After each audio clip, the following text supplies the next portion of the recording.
So this week on the Suited Shooters, we're actually going to go into a little bit of an overview of Pocket Doc Kerry Davis's trauma class. So I'm just going to let you give a quick little introduction and why people should chase this down and get in on it. So have at it. Cool, thanks Alex. So the direct action response training is basically, we call it everyday trauma care, because everyone needs to know how to do basic everyday trauma care, because in a traumatic situation you want to be a, the way I say in class, a by-doer, not a bystander, because that's the worst feeling in the world, is not knowing what to do and somebody's dying in front of you. So it's just super important. It's 16 hours. It's a lot of fun. I think it's a lot of fun. I had a good time. Yeah, I had a great time. I'm having a great time whether anybody else does or not.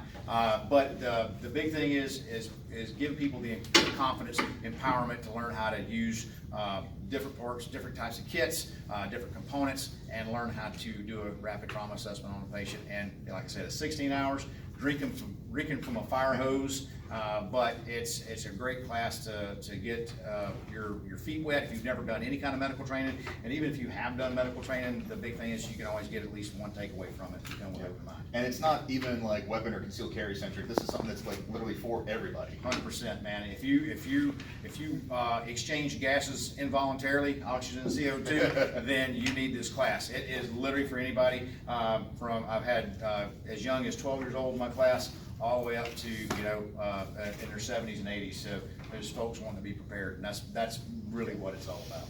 We're filming this kind of at the end of the class. It's been a hell of a weekend. It's littered with pop culture references and a bunch of nerd humor, so it was definitely my speed. As I like to do with all of my AARs, I'm using the 3x3 format, courtesy of the short-barreled Shepherd.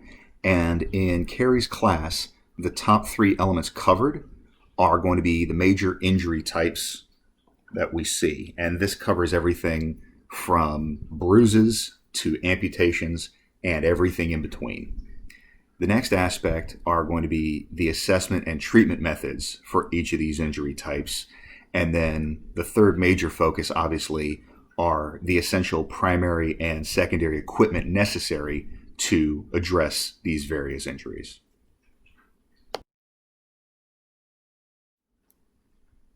For me personally, the top 3 things that I took away from the class are going to be that the obvious wounds may not necessarily be the most life-threatening. So it really is important to follow the HABCD method that Kerry teaches to make sure that your patient is getting a full assessment. The other thing that really struck me was just how severe the drop is in survival rate when going from stage 1 shock to stage 2 shock.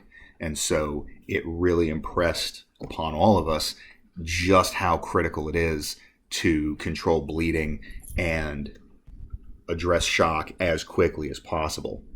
And the last thing that I just found particularly interesting was that there are several types of pneumothorax, not just the tension that gets talked about a lot. And yes, because I'm sure you're curious, we talked about tampons for gunshot wounds. I'm helping. You're not, okay? That does not belong in a wound, okay? There's only one place. Well, nosebleeds. We use them for nosebleeds in the ER. We'll dip them in neosinephrine and throw them up somebody's nose because it's a vasoconstrictor. So, but that does not belong in a gunshot wound. I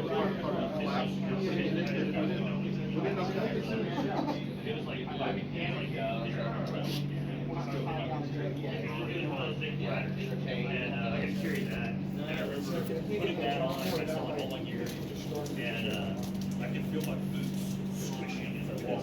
I had a solo You can see exactly how much bandage is coming out of that seemingly small puncture wound. But in a real life situation, would you need to find where in the body the catheter is bleeding? You would feel that's what you're feeling for. Because the bleed, you would actually, if you put your finger into a whole wound channel where there's arterial bleed, think about this. It's a high pressure pulsatile flow. You're going to probably feel that against your fingertip. And that way you can identify. You may be able to do a little tamponade on the vein or the vessel. Now, for the 3 things that I'm doing differently after the class, I'm now carrying a compression bandage and quick clot in addition to my tourniquet. I'm also experimenting with an ankle medical kit as well as staging various medical kits in my vehicle and other places they might be needed. A lot of stuff going on in your head, so it's just going to be a simple assessment, simple scenario.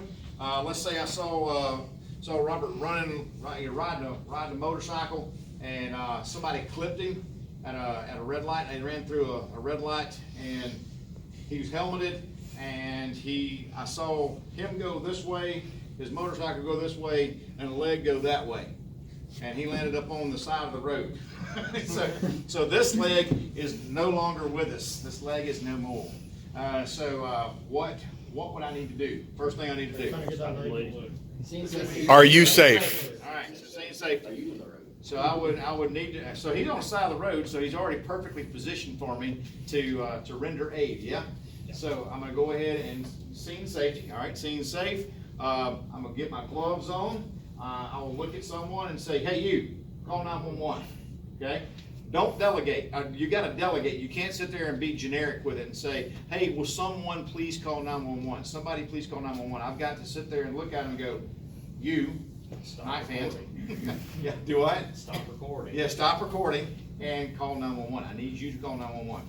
Y'all do it with each other, and I want you just give them dealer's choice. You can be alert and oriented times 1, 2, 3, 4, 0, whatever you want to be. You can be completely out of it. And what's your name? Potato, anything like that. So, scene safe. I've got my gloves on. I've got 911 activated. Have I done some good stuff already? Mm-hmm. Yeah, 100%, man. So he's laying here.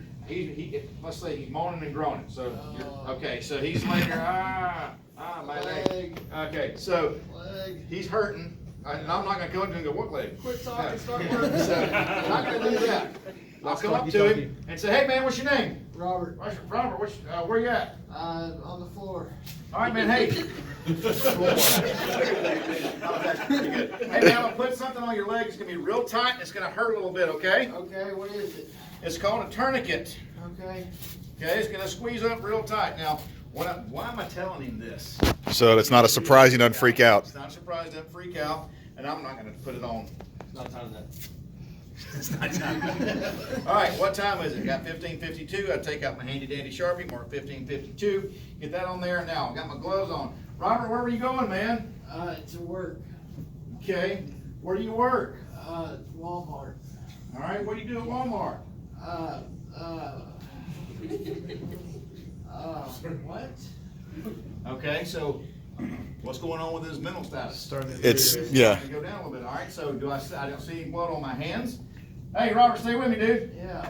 Stay with me. What's up? Where you hurting? I'm not hurt. You're not hurting? No. How much you had to drink today? Gallon and a half. Gallon and a half of what? Fucking vodka. This could be a problem, right? So if somebody has alcohol on board, that can make your blood thinner, make the situation worse. All right. So what you see me doing as I'm talking to you? I'm checking his pulses, checking his cap refill, make sure everything's going on there. So airway, so hemorrhage, airway and breathing, circulation, the brain is questionable. Hey man, anybody you want me to call? My mama. Oh, I got her number right here on my phone. Time for a single application. So make that fold over. It's about as long as the tourniquet. That's about as long as the tourniquet. So that fits in whatever pocket you're storing your damn carrier. You index that finger so you know either way that's going to go away from me when I put it on. Because you want to pull towards you the way that buckle is, that's going to be towards you. So it drops, you got that loop, injured through, grab it, slap it, and he said 2.5 inches. I think as long as it's stuck, it's stuck. Crank it down, one. And most time, I can make that second wrap on it.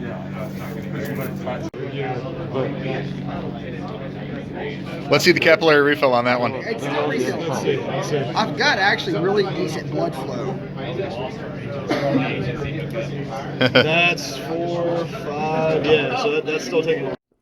So in summary, the Dark Angel medical class was a huge success. I got a bunch out of it, and I really can't recommend it enough.